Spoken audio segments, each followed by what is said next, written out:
Elon Musk wades into China and Taiwan tensions. Elon Musk, Tesla's owner, has weighed in on China-Taiwan relations, and Taiwanese politicians are not impressed by Musk. The billionaire proposed an arrangement whereby China would have some control over Taiwan, but the country's de facto ambassador to the US, Hsiao Bi-khim, tweeted on Saturday that the island's freedom and democracy are not for sale.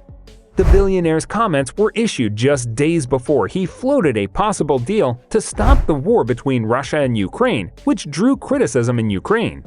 Beijing sees democratically self-governed Taiwan as a traitor province that requires it to be reunified with the mainland. China has not ruled out the use of force to do so.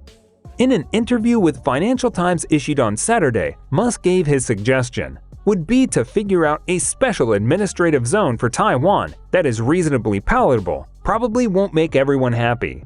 And it's possible, and I think probable, in fact, that they could have an arrangement that's more lenient than Hong Kong, he went on to say. Elon made the recommendation when he was asked by the newspaper about China, where his Tesla electric car company runs a large factory in Shanghai. The Shanghai factory accounted for about half of Tesla's global deliveries last year. Musk was convinced that the dispute over Taiwan was unavoidable, the FT report stated, and warned of its possible impact on not only Tesla, but also on iPhone constructor Apple, as well as the wider global economy. He reportedly seemed to presume that his Shanghai factory would still be capable of supplying to its customers in China, just not anywhere else.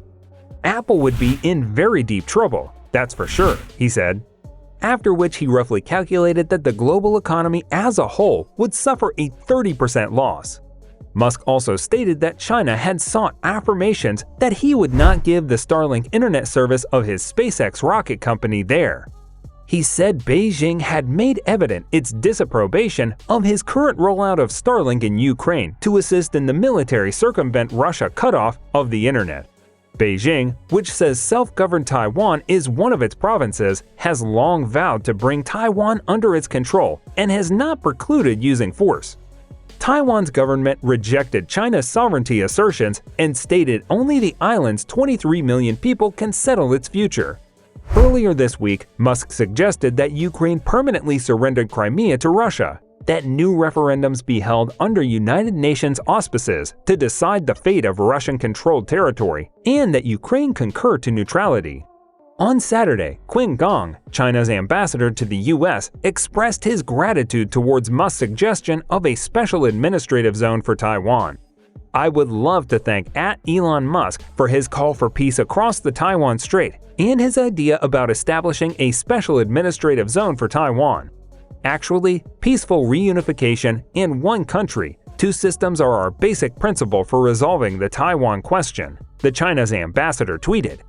The ambassador goes on to state that Taiwan will enjoy a high degree of autonomy as a special administrative region and a vast space for development. However, Taiwan has constantly turned down a one-country, two-system arrangement. Taiwan sells many products, but our freedom and democracy are not for sale. Any lasting proposal for our future must be determined peacefully, free from coercion, and respectful to the democratic wishes of the people of Taiwan, Hsiao stated Saturday. After that, Taiwan President Tsai Ing-wen gave the National Day address.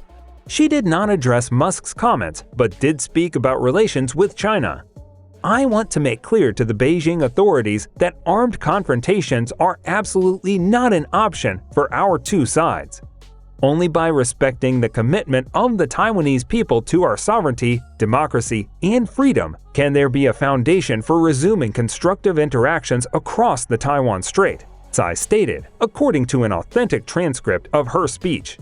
She then added, provided there is rationality, equality, and mutual respect, we are willing to work with Beijing authorities to find a mutually agreeable arrangement for upholding peace and stability in the Taiwan Strait. This is our shared responsibility. Musk, who operates electric car maker Tesla and is recently looking to close a deal to purchase social networking site Twitter, has form when it comes to peddle and geopolitics. Ukraine's ambassador Andriy Melnik replied that his very diplomatic answer to Musk's recommendation was only to fuck off, while Russian chess grandmaster Garry Kasparov called out the Tesla's founder for moral idiocy, repetition of Kremlin propaganda, a betrayal of Ukraine courage and sacrifice. The billionaire drew the anger of Ukrainian politicians last week when he tweeted a poll on Twitter about what he asserted was the probable outcome of the war with Russia. The outcomes he pointed out were specifically that the Ukraine territory of Crimea, which Russia annexed by force in 2014, be permanently given to Russia and guaranteed a permanent water supply. That the 4 regions in eastern Ukraine, where Russia held sham referendums last month before illegally annexing the land, be put to new referendums, this time organized by the United Nations. That Ukraine should be forced to remain neutral, accomplishing the long-term Kremlin goal of barring Ukraine from joining the NATO defensive alliance. The Ukrainian President Volodymyr Zelensky replied with a Twitter poll of his own. "Which Elon Musk do you like more?" Zelensky inquired, giving 2 options for an answer. One who supports Ukraine or one who supports Russia.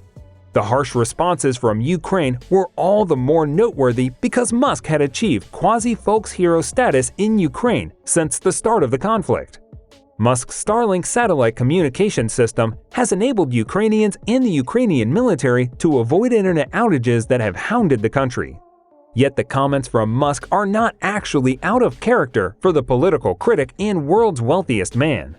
While the business interests of Tesla have conventionally allied with the American political left, Musk has of late cultured an antagonistic relationship with major Democratic political figures, including President Joe Biden, whose administration has uplifted Ukraine through weapons packages and sanctions in Moscow. Musk has also been very appreciative of China, one of Tesla's biggest and most critical markets and where the Shanghai Gigafactory is located. One China analyst states Musk's recommendations on Taiwan deserves a great deal of unpacking and maybe even a bit of a reality check. The only problem with this for Mr. Musk is that the people of Taiwan simply don't agree with the type of arrangement, Bates Gill of the Asia Society Policy Institute's Center for China Analysts told CNBC's Squawk Box Europe. Gill proposed Musk may want to take a good look at the nuances around matters such as the relations between China and Taiwan. The world's wealthiest man obviously feels he has a lot to say on these geopolitical questions. I would only suggest that he takes a much harder look at the realities, the historical precedents, and geopolitical contestations that surround all these questions before giving us all a lesson in diplomacy, Gill stated.